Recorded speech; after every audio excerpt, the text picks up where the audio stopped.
senior at Sparkman High School, and I will be performing a Christmas monologue. Thank you.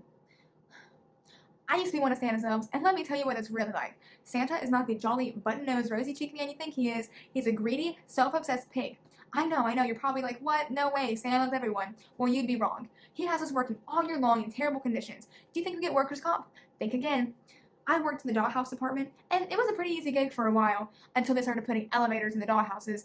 Do you know how hard it is to build a miniature elevator? Why does Barbie even need an elevator? What, she can't use the stairs? Sorry, I'm rambling on.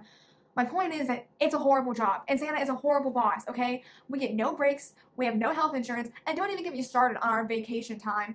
We get Christmas Eve off. Christmas Eve. The one day that he wasn't there to bother us, we got the day off. I was sick and tired of it. So I left the North Pole and I came here. And honestly, I like it a lot more, but I do miss the snow. Thank you.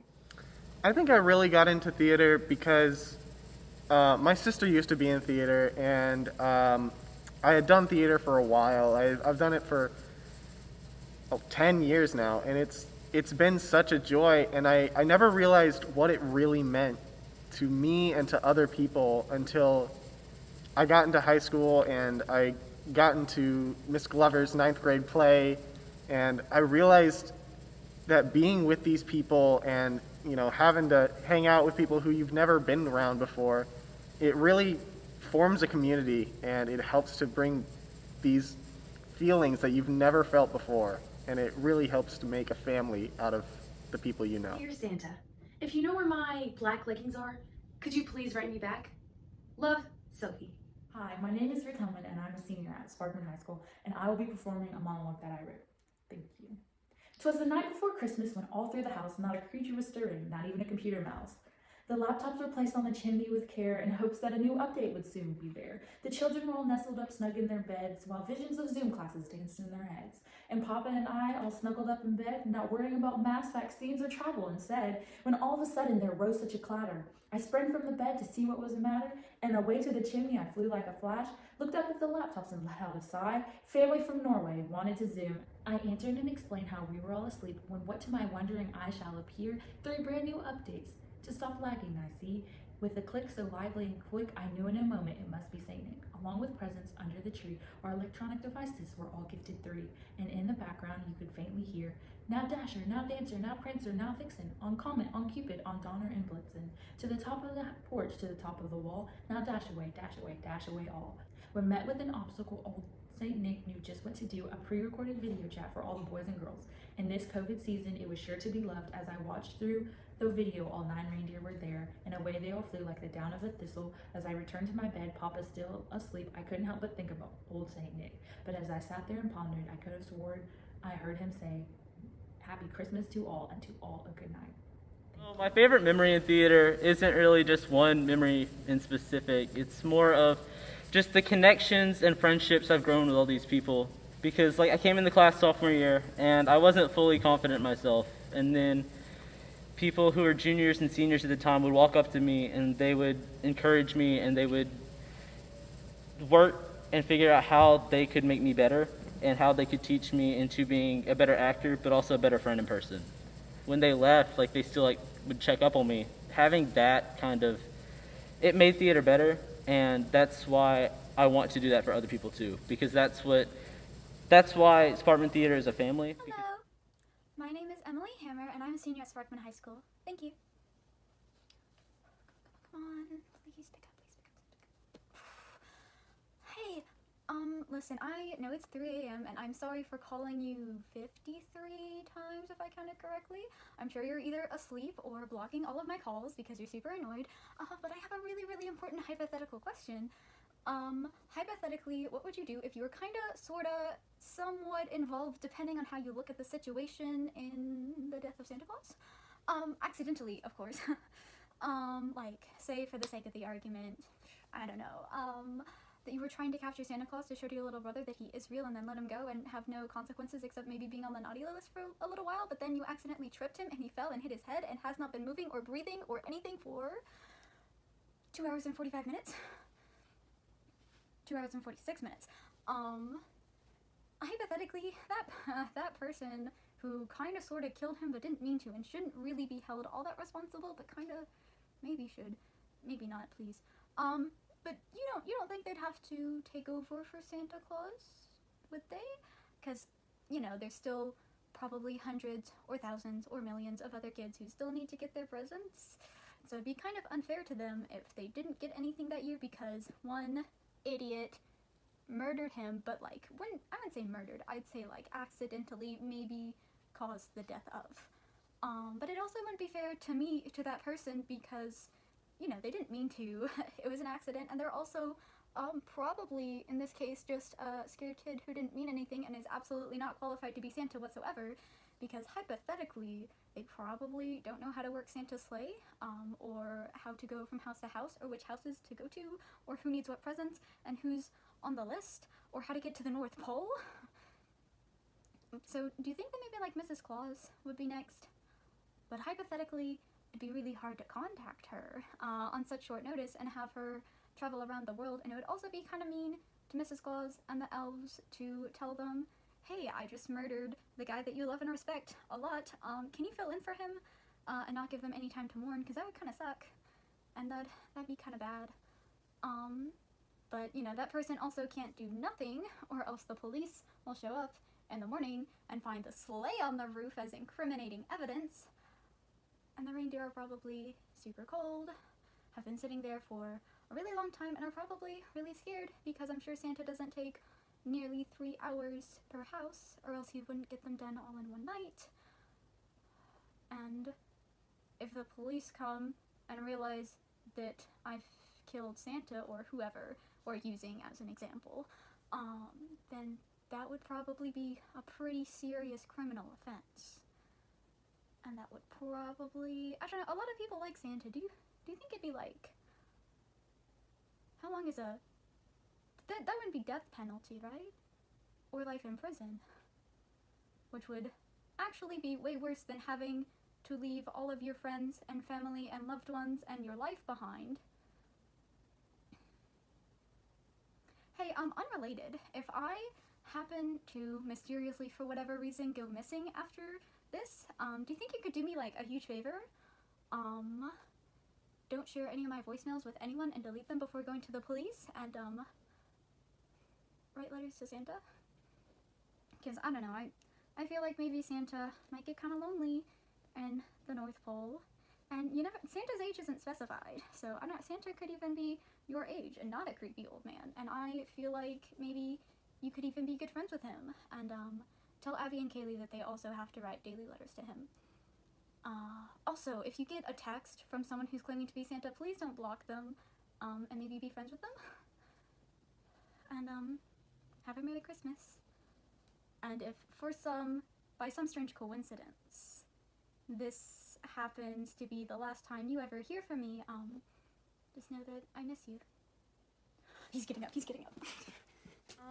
My favorite memory is probably riding to the VBC with my friend Thomas and my friend Victoria. We would always ride in the mornings and go get Dunkin' Donuts in the morning, and it was really, really fun, and it was a great way to get ready. Dear Santa, please give me a doll this year. I would like her to eat, walk, do my homework, and help me clean my room.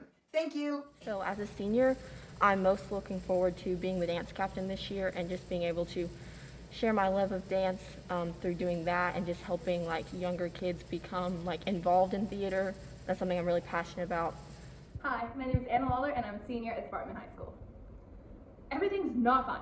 I've been trying to break up with my boyfriend for a month and I just can't do it. I hate that it's Christmas, but I can't stand him.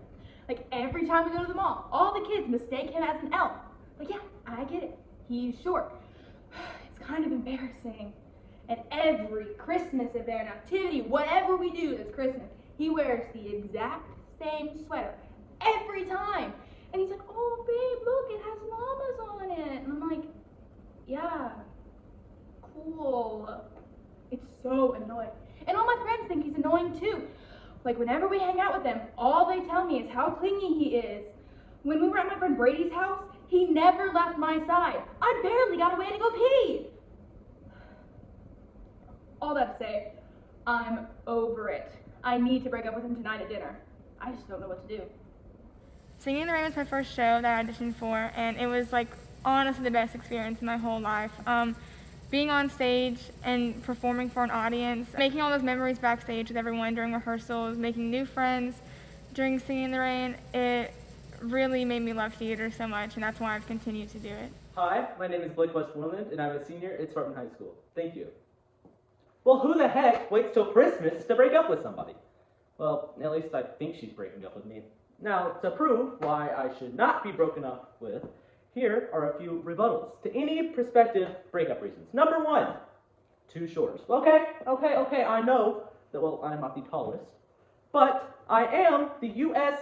national men's average height. Now, if I put on my tall shoes, the ones I have on right now, I am a whopping 2 inches over the average, 2 inches taller. So, too short is not a valid reason. Now, I can ride all the rides at Disney. That's all I need. I can reach the top shelf most of the time. But what I lack in height, I make up for in style, okay? Now, I am wearing this amazing sweater with 5 llamas on it. 5 of them. And she's going to be like, oh, maybe you don't have enough style. I tell her all the time to look at this amazing sweater because it is such a good sweater. It's a Christmas sweater. Who doesn't love a good Christmas sweater with a hood? Who doesn't love it? Okay, so height's not an issue because I'm 2 inches over. Style's obviously not the reason. So what could it be? Too clingy? No, that's definitely not it. I totally give her space. Her friends love when I'm around. I don't bother them. I don't get in her way most of the time. So maybe I'm not going to go broken up with. Maybe everything's going to be all right and we're going to have a great dinner and everything's fine. I hope. Thank you. So I started theater because a bunch of my friends were in it, and I always was told I'm really dramatic, and my mom was like, you need to channel that, so why don't you go into theater? And I met a bunch of cool people, and I really enjoyed performing. Hi, my name is Victoria Williams, and I'm a senior at Sparkman High School. My most memorable Christmas had to have been when I was about 10 years old. I can remember it just like it was yesterday. Everything was covered in a thick white blanket of snow. Our tree stood sparkling in all of its beauty, and most importantly, the new iPad had just been released. That Christmas morning started bright and early when I rushed downstairs anxious to get my new iPad. I tore through the first few presents. It was a sweater from my Aunt Gina, an easy bake oven, and some Barbies. And finally, the last present. It was perfectly iPad shaped, and my hands trembled as I unwrapped it. It was an antique doll. The heat rushed into my cheeks. I put the doll back in the box. I didn't understand. The iPad was at the very top of my list. How could my mom not get it for me? Through my frustration, I asked her why I got this doll and not an iPad. My mom explained that the doll had special value because her mom had given it to her when she was about my age on Christmas, and that Christmas wasn't about what gifts you received. It was about spending it with the people you love. Thank you. So this senior year, it's just, there's so much to look forward to. Graduating is a big thing, I guess, but knowing where you're going to go and trying to figure out your life, it's scary, but it gives you so much to look forward to. You've got the rest of your life ahead of you, and I think that theater really helps to, it's like a slingshot, and you're just jumping into life, and you've got so much to look forward to, and you've got these memories to look back on whenever you're in the bad times, and it's just, it helps me so much, and I think I'm gonna miss every single person that I've seen grow and just be amazing. Hi, my name is Maya Lister, and I'm a senior at Sparkman High School. Thank you. My parents announced that they were kicking me out on Christmas Day. Yeah, you heard that right, Christmas Day. Let me tell you what happened. I woke up at 6 a.m. like I do every Christmas morning, and I ran into my parents' bedroom, jumping and screaming, wake up, Santa came, like I always do. They say it's annoying, but I know they really think it's adorable. Not gonna lie, it was a lot harder to get them out of bed this year than it has been in the past, but eventually we got into the living room where I sat down next to the tree and started opening my gifts from Santa. Everything was going fine. Mom was making pancakes, Dad was brewing hot chocolate, and Santa was really coming in clutch with the gifts this year. But then it was time to open the gift for my parents. And boy, was that a mistake. What I thought was gonna be a new sweater, a new game, or a new toy of any sort, turned out to be a letter.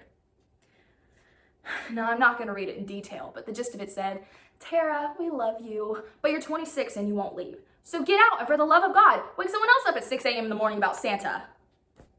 So yeah, Merry freaking Christmas. Thank you. Please. I don't need anything else ever.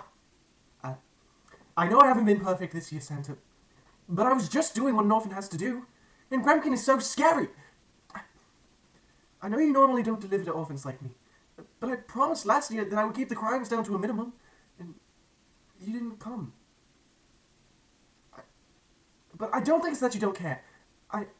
Maybe it's just that you don't know how to get in. I promise this year, I'll leave the front gate unlocked. Please come. I've been really good this year. Love, Ted. Merry Christmas. Happy holidays. Happy holidays. Merry Christmas. Happy holidays. Merry Christmas. Merry Christmas, everyone.